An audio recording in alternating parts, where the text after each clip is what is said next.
Hey all, welcome back for my second vlog. This will be the second one I've done. I've kind of got some ideas of what I want to do, but still fine tuning what I want to let out and what I don't. But a couple of people have asked me, what depression's like or what's it feel like. Um, and again, I have I was diagnosed with severe depression, anxiety, and then bipolar disease, which was a shock to me. But I guess it kind of explains some of my behaviors that led me to be hospitalized. But anyways, depression, I can't answer this, across the board because everybody's different. And then when you mix in things like anxiety and I guess bipolar, and you've got, kind of a whole spectrum of different things that you can feel that intermingle with each other. So again, I can only answer for myself. The only thing I can kind of really say is that it's just like a heavy blanket that just kind of cloaks you and just leaves you emotionless, and very numb to what's going on around you.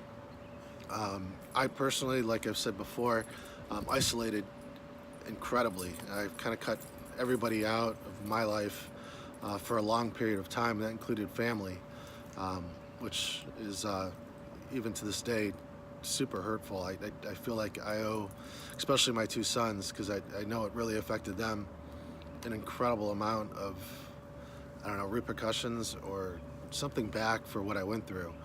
And I don't think I can ever make that up. I certainly won't get that time back, and that's what I feel worse about. But again, it was just a super heavy feeling, and no matter, if the sun was shining, if I had, like family gathering, which is pretty much what I limited myself to socially, it was just something that I might, show my face and then I would disappear. And I wanted to kind of get out of there as quick as possible. I had two nephews that I'm pretty close with and are younger, so they're a lot of fun to kind of watch and help do different things, teach them how to throw a ball or whatever. That was really the only time I can remember being involved or interacting with people. Outside of that, it was, hello, how are you? And then, I have this famous quote is, always park in the street. And that's because you didn't want to get blocked in and you wanted to be able to leave as soon as possible. And again, outside of, family, I was very secluded. I was afraid to be out with friends and have them talk about, their children, what they were doing, vacations. That kind of stuff scared the daylights out of me and produced a ton of anxiety.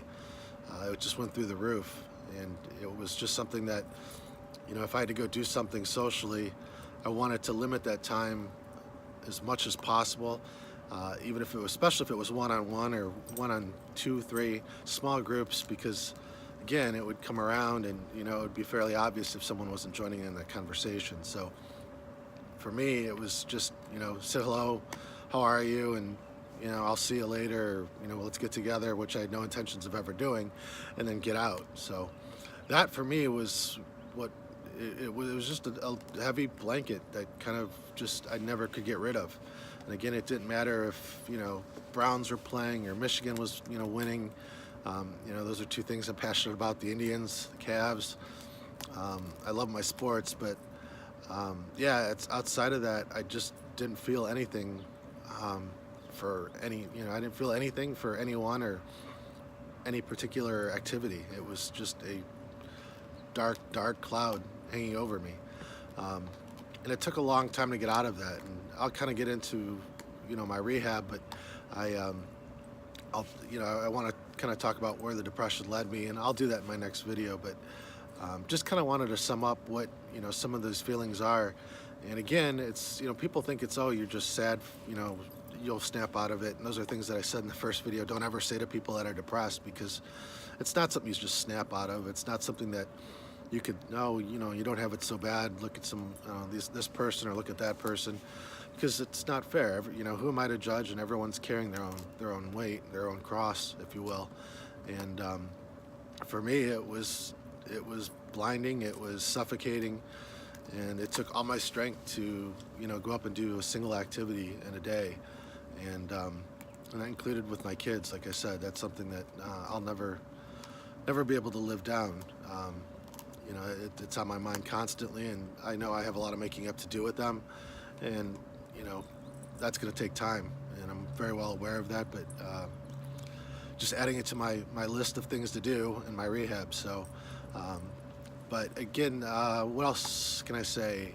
Anxiety is just something that, you know, I'm pretty high strung, like I said, and I don't look to sit still. I can't sit still very long. I couldn't sit still very long until this all happened.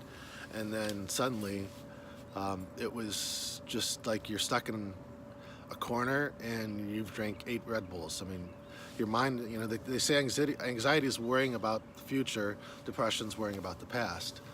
And so I bounced back and forth from those two. And the anxiety, I don't know what I was afraid of.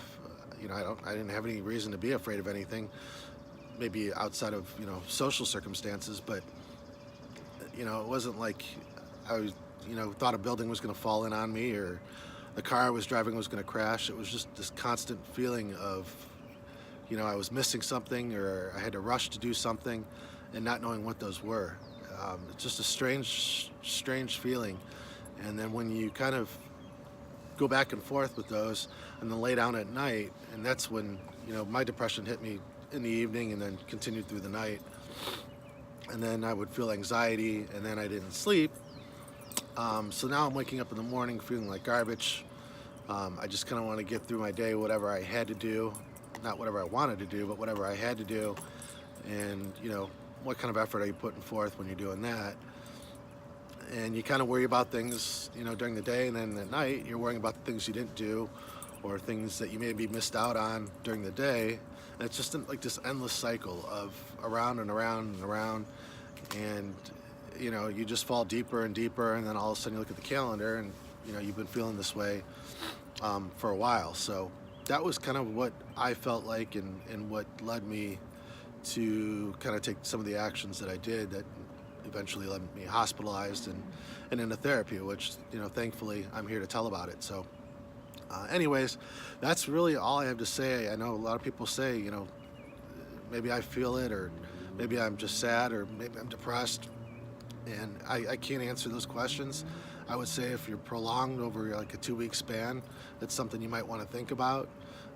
If it's severe and you're thinking again about self-harming or anything more severe than that, you know, pick up a phone, reach out, send an email. You know, I'm happy to talk to anyone about what I went through, or listen. I think that's probably the best thing you could do for anybody, is just listen. Shut up and listen, because sometimes it's just the best thing just to be with someone that, you know, is aware of how you're feeling and what you're going through, that isn't asking questions and saying some of the things that I've said not to say in the past and in this video. So that's the best thing you can do for someone, and the best thing you can do while you're going through this is reaching out to those people. So anyways, that's all I have to say.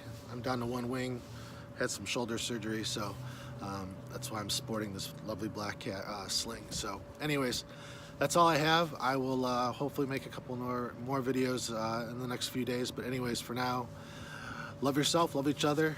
Peace.